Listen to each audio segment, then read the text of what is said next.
네, 성도님들 안녕하세요. 모두들 평안하시죠? 반갑습니다. 오늘도 잠깐 기도드리면서 10월 25일 주일 예배 시작하도록 하겠습니다.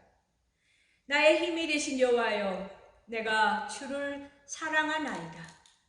내 영혼이 주의 성호를 송축하나이다. 저희들이 감사하고 기쁜 마음으로 주의 은혜 보좌 앞에 나아갑니다. 저희들의 삶을, 저희들의 예배를 흠양하여 주시옵소서. 또한 이 시간 주님께 간구드리옵나이다. 사랑하는 가족과 친지를 뒤로하고 편안하고 안락한 삶을 뒤로하고 세계 오지로 각처에 떠나가서 복음의 씨를 뿌리고 있는 우리 사랑하는 선교사님들을 위하여 기도드리옵나이다. 주여, 그들의 기도를 들어주시옵소서. 그들의 필요를 채워주시옵고 공급하여 주시옵소서. 특히 이 시간 저희들이 사랑하는 이낙원 선교사님을 위해서 기도드리옵나이다.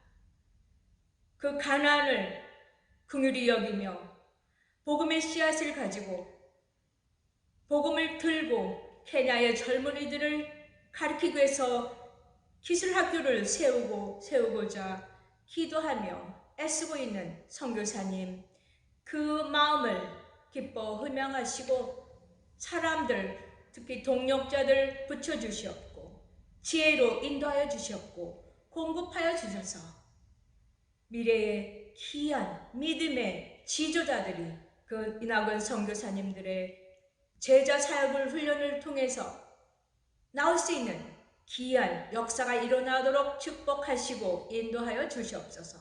감사드리며 살아계신 예수님의 이름으로 기도드렸사옵나이다. 아멘.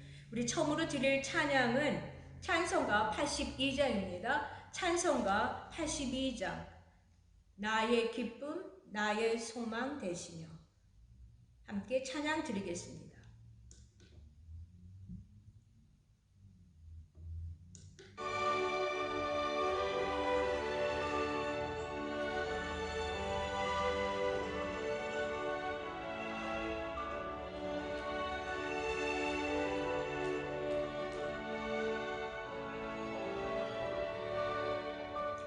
나의 기쁨 나의 소망 되시며 나의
우리 다음 찬양은 찬송가 403전입니다. 찬송가 403장.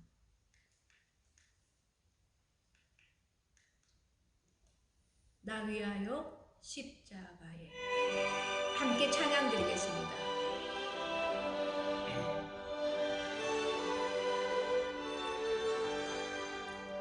나 위하여 십자가에 중한 고통 받으사 대신 죽은 주 예수의 사랑하신 은혜여 몸에 묵은 피를 흘려 영영 죽은 죄에서 그 속함을 얻으리 어찌 찬양 안 할까 예수 안에 있는 우리 한량없이 즐겁고 주 성령의 위로함이 마음속에 차도다 정금 음악 소리 같은 은혜로운 그 말씀 끊임없이 듣는 우리 어찌 찬양 안 할까 이 세상의 모진 풍파 쉬지 않고 불어도 주님 안에 보호받는 우리 마음 편하다 늘 깨어서 기도하고 저 천국을 바라며 주님만을 기다리니 어찌 찬양 안 할까. 아멘. 기도하시겠습니다. 좋으신 아버지 하나님 감사합니다. 오늘도 이렇게 예배의 자리로 저희를 인도하시고 기도로 찬양으로 말씀으로 예배드릴 수 있도록 하나님 여건과 상황을 조성하여 주심을 감사합니다. 오늘 특별히 이 시간의 말씀을 통해서 저희들이 은혜 받기를 원합니다. 성령 하나님께서 저희들의 마음을 주장하시고 말씀이 옥토의 밭에 떨어져서 30배, 60배, 100배 결실을 맺는 놀라운 역사 임하게 도와주시옵소서. 감사드리며 예수님 이름으로 기도합니다. 아멘. 하나님의 말씀은 골로새서 1장 21절에서 29절입니다. 골로새서 1장 21절에서 29절입니다.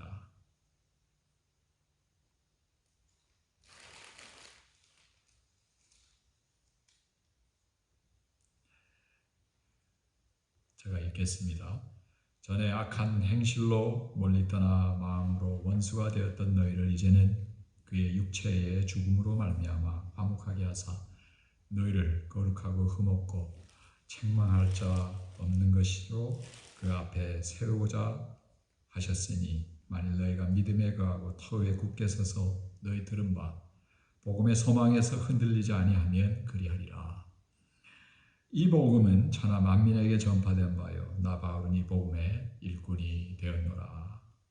나는 이제 너희를 위하여 받는 괴로움을 기뻐하고 그리스도의 남은 고난을 너희 몸된 교회를 위하여 내 육체에 채우노라. 내가 교회의 일꾼 된 것은 하나님이 너희를 위하여 내게 주신 직분을 따라 하나님의 말씀을 이루려 함이니라. 이 비밀은 만세와 만대로부터 감추어졌던 것인데 이제는 그의 성도들에게 나타났고 하나님이 그들로 하여금 이 비밀의 영광이 이방인 가운데 얼마나 풍성한지를 알게 하여 하시니라. 이 비밀은 너희 안에 계신 그리스도시니 곧 영광의 소망이라. 우리가 그를 전파하여 각 사람을 권하고 모든 지혜로 각 사람을 가르치는 각 사람을 그리스도 안에서 완전한 자로 세우려 함이니 이를 위하여 나도 내 속에서 능력으로 역사하시는 이의 역사를 따라 힘을 다하여 수고하노라. 오래전의 일입니다. 제가 전도사 사역을 할 때에 어떤 미국 그리스도인을 이렇게 만나게 됐습니다. 그래서 아마 그분은 또 저를 전도하기 위해서 아마 이렇게 접촉하려고 저한테 다가온 것 같았습니다. 그래서 대화를 이렇게 나누면서 저도 예수님을 믿으니까 그제서야 그분이 자기 옛날 사진을 저한테 보여줘요. 근데 사진을 보니까 아주 험상궂고 또 추하고 아주 어두웠습니다. 그런데 그렇게 지금 바라보고 있는 그분의 그 얼굴하고는 완전히 180도가 달라 보였습니다. 만약에 그 사진대로의 사람이었다면은 정말 못 알아볼 정도로 그분의 얼굴은 밝고 깨끗했고 화평이 있었습니다. 네. 예수님을 믿은 그 전의 사진과 믿은 후의 그 성도의 인상 180도로 달랐습니다. 아마 성도님들도 그런 경험을 하신 줄로 믿습니다. 그 이유가 무엇이겠습니까? 우리가 이 겉으로 이렇게 나타나는 얼굴에서 나타나는 그 인상은 우리 마음속에서 예수님을 믿고 변화받을 때에 자연적으로 외부로 이렇게 나타난 줄로 믿습니다. 본문 21절과 22절에도 골로새 성도들이 예수님을 믿기 전과 후의 상태를 묘사하고 있습니다. 전에 악한 행실로 멀리 떠나 마음으로 원수가 되었던 너희를 이제는 그의 육체의 죽음으로 말미암아 화목케 하사 너희를 거룩하고 흠없고 책망할 것이 없는 자로 그 앞에 세우고자 하셨으니 골로새 성도들이 예수님을 믿기 전에 그들의 행실은 악했다 그럽니다. 하나님을 멀리 떠난 적대적인 관계였습니다. 여기서 멀리 떠나라는 이 단어는 하나님과의 관계가 완전히 두절되었다는 의미입니다. 뿐만 아니라 골로새 교인들은 하나님과 적대적 관계를 형성하고 있었습니다. 그 이유는 로마서 1장 21절에 나오는데요. 하나님을 알되 하나님으로 영화롭게도 아니하며 감사치도 아니하고 오히려 그 생각이 허망하여지며 미련한 마음이 어두워졌다 그랬습니다. 하나님을 알지만은 하나님으로 영화롭게도 하지 않았고 감사하지도 않았고 오히려 자기 원하는 대로 자기 뜻대로 생각하고 마음을 가지다 보니까 결국에는 다 그것이 허망한 일이고 미련한 마음으로 마음이 어두워졌습니다. 그 결과로 어떻게 됐습니까? 죄가 잉태하게 되었습니다. 그래서 그 죄로 말미암아 하나님과 인간과의 사이가 갈라지게 된 것입니다. 그럼에도 인간이 하나님을 먼저 떠났습니다. 관계가 두절되었습니다. 그러므로 하나님께서는 세상을 이처럼 사랑하사 독생자 예수 그리스도를 보내시고 그 예수님께서 또한 자발적으로 하나님의 말씀에 순종해서 십자가에서 피 흘리시고 육체적인 죽음으로 말미암아 하나님과 화목한 관계로 회복시켰습니다. 예수님의 이 십자가의 죽음으로 하나님과의 화해가 이루어진 것은 바로 죄의 문제가 해결되었기 때문입니다. 골로새 교회 성도들과 오늘날 모든 그리스도인들을 위한 하나님의 계획은 본문 22절 하반절에 기록되었습니다. 너희를 거룩하고 흠없고 책망할 것이 없는 자로 그 앞에 세우고자 함이라는 것입니다. 하나님의 자녀된 모든 그리스도인들이 거룩하고 흠없고 책망할 자 없는 것 되기를 원하십니다. 그러면 성도님들은 제게 이렇게 반문하실 수 있습니다. 예수님을 믿어도 죄성이 있는 그리스도인이 어떻게 그렇게 완전하게 변화될 수 있겠습니까? 근데 이 여러분에 대한 이러한 질문은 해답이 23절 상반절에 기록되어 있습니다. 만일 너희가 믿음에 거하고 터 위에 굳게 서서 너희 들은 바 복음의 소망에서 흔들리지 아니하면 그리하리라. 여기 이 말씀의 뜻은 사도 바울은 골로새 교회 성도들이 믿음에 거하고 복음의 소망을 계속 붙잡아 온전하게 될 것을 의심하지 않았다는 말입니다. 욥기 1장 8절에 하나님께서는 욥을 이렇게 보셨습니다. 내 종 욥을 유심히 살펴보았느냐? 땅 위에 그런 사람이 없다. 그는 흠이 없고 정직한 자로서 하나님을 경외하고 악을 멀리하는 사람이다 그랬습니다. 물론 욥이 전혀 죄를 짓지 않았다는 말은 아닙니다. 그럼에도 하나님께서 그를 흠이 없는 자로 인정하시고 칭찬하셨다는 사실인데, 오늘 본문에서도 사도 바울은 그리스도인들이 욥과 같이 하나님께로부터 칭찬받는 수준까지 이르기를 원하신다는 말씀입니다. 사도 바울은 이 골로새 교회 성도들뿐만 아니라 우리가 이전에도 살펴보았듯이 빌립보 교회 성도들에게도 동일한 권면을 했죠. 빌립보서 2장 15절에 말하기를 이는 너희가 흠이 없고 순전하여 어그러지고 거스러지는 세대 가운데서 하나님의 흠없는 자녀로 세상에서 그들 가운데 삐뚤로 나타내기를 원하신다. 이렇게 말했습니다. 흠이 없는 삶은 순수하고 순전한 언행으로 흑암과 같은 이 세상을 빛으로 비추어서 그 어둠을 물리치게 하는 것입니다. 이제 24절을 보겠습니다. 내가 이제 너희를 위하여 받는 괴로움을 기뻐하고 그리스도의 남은 고난을 그의 몸된 교회를 위하여 내 육체에 채우노라 그랬습니다. 사도 바울이 여기 그리스도의 남은 고난을 내 육체에 채운다고 한 이 말씀의 뜻은 예수 그리스도의 인류의 그 구속을 위한 고난과 죽음이 불완전하거나 내지는 부족하다는 뜻은 아닙니다.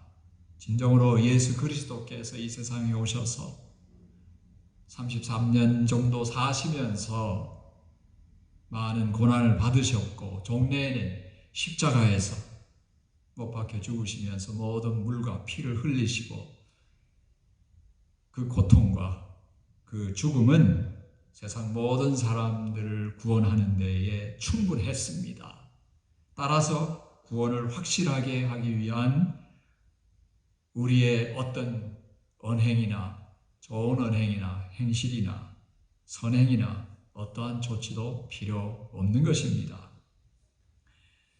또한 그리스도의 여기서 남은 고난은 사도 바울 자신이 미래에 복음을 위해서 교회를 위해서 받을 것을 말하고 있습니다. 다시 말하면 사도 바울은 현재부터 미래에 복음을 전파하면서 교회를 위해서 고난을 받을 것이라는 말씀입니다. 이러한 고난은 비단 사도 바울뿐만 아니라 평신도들에게도 마찬가지입니다. 그 예가 우리가 지난번에도 살펴봤듯이 빌립보서에서 살펴본 그 에바브로디도입니다. 그 에바브로디도에 대해서는 우리가 다시 한번 빌립보서 2장 30절을 볼 때에 이런 말씀을 사도 바울이 했습니다. 저가 그리스도를 위하여 죽기에 이르러도 자기 목숨을 돌아보지 아니하는 것은 나를 섬기는 너희의 일에 부족함을 채우려 함이니라 그랬습니다. 에바브로디도가 이 사도 바울을 내조하기 위해서 돕기 위해서 그 사도 바울의 생활비를 가지고 로마 감옥까지 왔습니다. 그리고 사도 바울을 잘 보좌를 했는데 그렇게 하다 보니까 병이 들은 겁니다. 죽을 병에 걸렸다는 것이죠. 그런데 이렇게 사도 바울을 위한 이러한 모든 일이 오늘 본문에 그리스도의 일이다 그러죠. 그리고 빌립보 교회의 일이라 그렇게 말을 하고 있습니다. 에바브로디도는 그 일을 위해서 죽기까지 된 상태에 이르렀어도 자기 목숨을 돌아보지 않았다. 이렇게 사도 바울이 말하고 있습니다. 사도 바울과 그의 동력자들이 복음을 전파한 후에 교회를 세우고 또한 계속적으로 그 교회를 돌봄으로써 그 받는 핍박과 고난은 실로 엄청났습니다. 성경 한 곳만 찾아보겠는데요. 고린도후서 1장 8절과 9절 상반절에 이렇게 말합니다. 형제들아, 우리가 아시아에서 당한 환난을 너희가 알지 못하기를 원치 아니하노니 힘에 지나도록 심한 고생을 받아 살 소망까지 끊어지고 우리 마음에 사형 선고를 받은 줄 알았으니. 사도 바울과 그의 동력자들은 교회를 위해서 일하면서 힘에 겹도록 심한 고난을 받아서 살 소망까지 끊어지고 자기들의 마음에 사형 선고를 내려야 할 정도로 이렇게 고난과 고통과 핍박을 받았다는 것입니다. 조금 전에도 살펴봤듯이 평신도였던 에바브로디도도 역시 빌립보 교회를 대표해서 주님 일을 하면서 건강이 악화되어 죽기까지 이르렀어도 계속 사도 바울을 보좌하고 도왔습니다. 오늘날 성도님들과 저는 교회를 위해서 얼마나 고난받고 희생하고 있습니까? 우리가 예수님 처음에 믿게 되면은 다 이기적인 마음을 가지고 있기 때문에 내중심적인 마음, 삶, 이렇기 때문에 우리가 예수님을 믿어도 뭔가 나에게 유익이 돼야 믿지 않습니까? 그래서 예수님을 믿고 나니까 유익이 되는 겁니다. 그게 이제 1차적인 관문인데 거기서 더욱더 우리가 믿음이 성장하면서 더 우리가 예수님 닮아가면서 어떻습니까? 우리의 마음이 변화가 돼야 되겠죠. 내 중심적인 삶에서 이젠 남에게 관심을 가지게 되고 남에게 사랑을 베풀려고 하는 마음을 가지게 됩니다. 그럴 때는 어떻습니까? 그 다음 단계로는 우리가 교회를 위해서, 교회를 위한다는 것이 뭡니까? 바로 교회를 통해서 하나님을 섬기는 겁니다. 교회를 위해서 하는 게 바로 하나님을 위해서 하는 겁니다. 오늘 이 에바브로디도가 사도 바울을 위해서 그렇게 죽기까지 일을 했는데 오늘 성경엔 뭐라 그럽니까? 그것이 바로 예수 그리스도 일이요 빌립보 교회를 대표해서 일을 하고 있다. 그렇게 말씀하고 있습니다. 그래서 우리가 교회를 통해서 교회를 위해서 봉사하는 것 다 하나님께 하는 겁니다. 그래서 우리가 은혜 받고 난 다음에는 열심히 교회를 통해서 교회를 위해서 우리가 봉사를 합니다. 그러나 우리가 그 단계에서 머무는 것이 아니라 한 단계 더 넘어가서 사도 바울과 같이 평신도였던 에바브로디도 같이 어떻게 해야 됩니까? 희생까지 할 수 있어야 됩니다.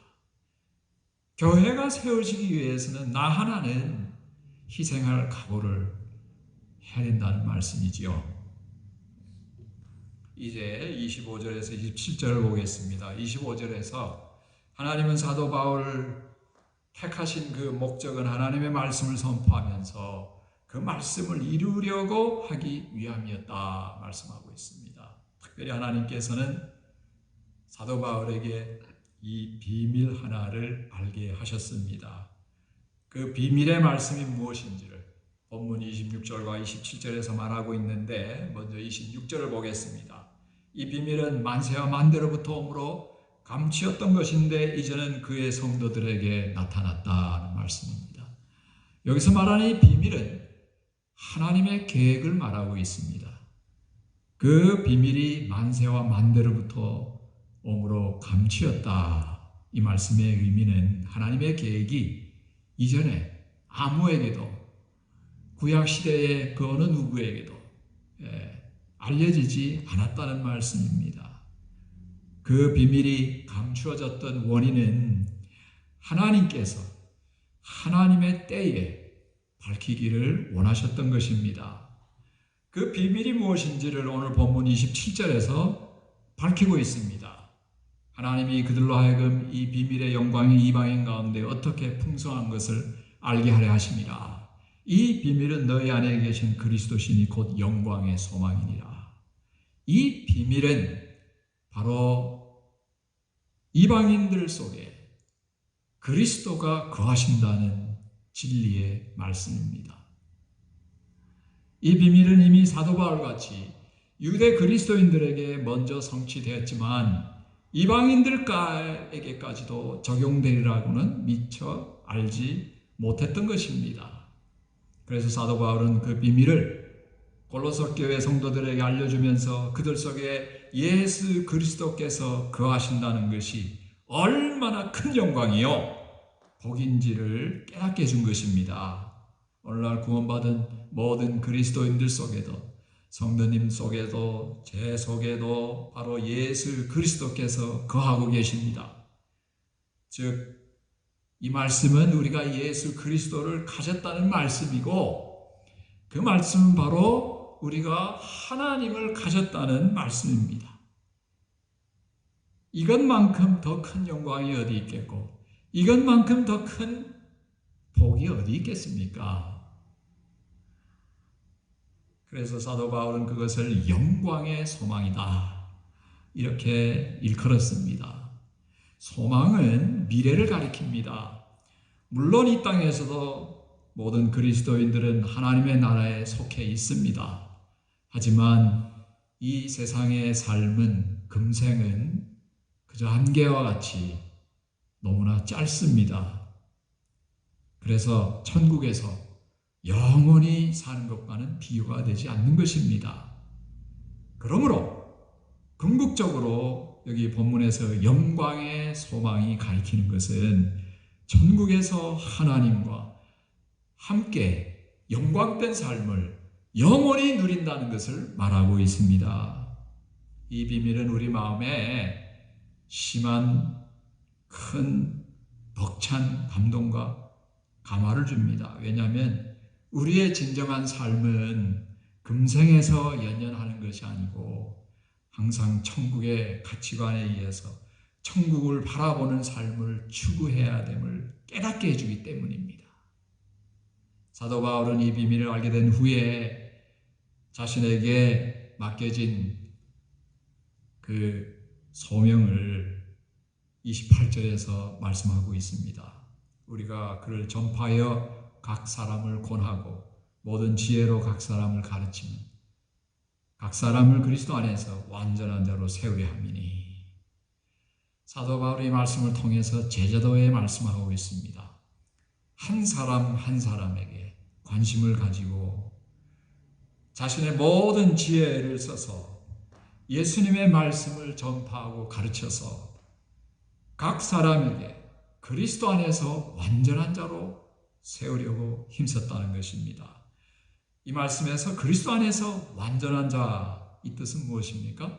그 제자 훈련을 받은 그리스도인이 또 다른 그리스도인을 제자를 삼아 양육할 수 있는 믿음이 성숙한 그리스도인을 뜻합니다. 예수님은 12제자를 잘 양육했습니다. 제자를 삼아 잘 양육했습니다.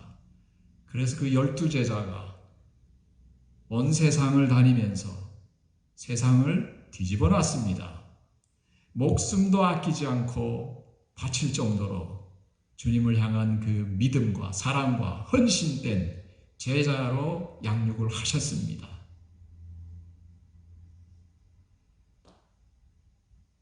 이렇게 제자 삼는 사역은 성령님의 도움과 사도 바울같이 제자를 삼는 그리스도인이 협력해서 이루어짐을 본문 29절에서 말하고 있습니다. 이를 위하여 나도 내 속에서 능력으로 역사하시는 이의 역사를 따라 힘을 다하여 수고하노라. 제자를 배출하는 데 있어서 먼저 성령님께서 사도 바울에게 능력을 주셨고, 또한 그 인도하심을 따라 사도 바울 자신도 힘을 다해서 수고했다, 이렇게 말을 하고 있습니다. 오늘 이 말씀을 통해서 세 가지 중요한 교훈을 우리가 얻었습니다. 첫째로, 사도 바울이 교회를 위해서 당하는 고난은 복음이 전파되어 열매 맺는 수단이 되었습니다. 그래서 사도 바울은 교회를 위해서 그 고난받는 것을 기뻐했다고 본문에서 말하고 있습니다. 우리도 사도 바울과 같이 우리가 섬기는 교회를 위해서 고난 받을 수 있는 수준까지 올라가야 되겠고, 또한 고난을 받을 때에 그 교회를 떠나는 것이 아니라 오히려 기뻐할 수 있어야 된다는 것이죠. 내가 이 교회에서 희생할 때에 그 교회가 아름답게 세워집니다. 그래서 우리는 사도 바울과 같이 우리가 섬기는 교회를 위해서 고난을 받을 때도 기뻐해야 될 줄로 믿습니다. 둘째로, 구원받은 그리스도인들은 예수님께서 우리 안에 거하신 그 큰 영광, 큰 복을 받은 하나님의 자녀임을 잊지 말아야 될 줄로 믿습니다. 셋째로, 우리는 제자 삼는 데 힘써야 될 줄로 믿습니다. 우리는 예수 그리스도의 제자를 배출하기 위해서 사도 바울같이 성령님의 능력과 인도를 받으면서 모든 지혜를 동원해서 최선을 다하고 힘써야 될 줄로 믿습니다. 다시 한번 성도님들께 제가 묻고 싶습니다. 우리는 어떤 자세로 교회를 통해서 하나님을 섬기고 있습니까? 우리는 어떻게 교회에서 봉사하며 하나님을 섬기고 있습니까? 사도 바울은 한 번도 보지 못한 이 골로새 교회, 그 교회를 위해서도 자기는 고난받을 때에 기뻐한다, 이렇게 고백을 했습니다. 뿐만 아니라 그리스도의 남고난, 즉 지금부터 미래의 교회를 위해 받는 그 고난을 지금 내 몸속으로 채우고 있다 말씀하고 있습니다. 하나님은 우리가 교회를 위해서 고난받고 고통받을 때에 외면하신 분이 아닙니다. 하나님은 우리에게 더 많은 것을 준비하고 계시고, 이 땅에서 뿐만 아니라 천국에서도 큰 영광을 우리가 누릴 것입니다. 바로 영광의 소망이 그겁니다. 영어에 이런 말이 있죠. No cross, no crown. 이런 말이 있습니다. 우리가 교회를 위해서 십자가 질 때에 우리에게는 정말 영광된 소망, 바로 상급을 많이 받을 줄로 믿습니다. 기도하겠습니다.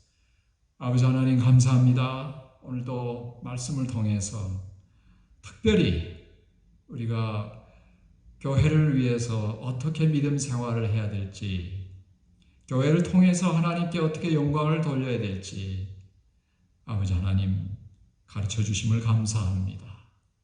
우리가 섬기는 교회를 사랑하고 섬기며 봉사하되 아버지 하나님 고난받는 수준까지 마다하지 않고 오히려 기뻐할 수 있는 믿음이 더 성숙한 주님의 자녀들로 세워 주시옵소서.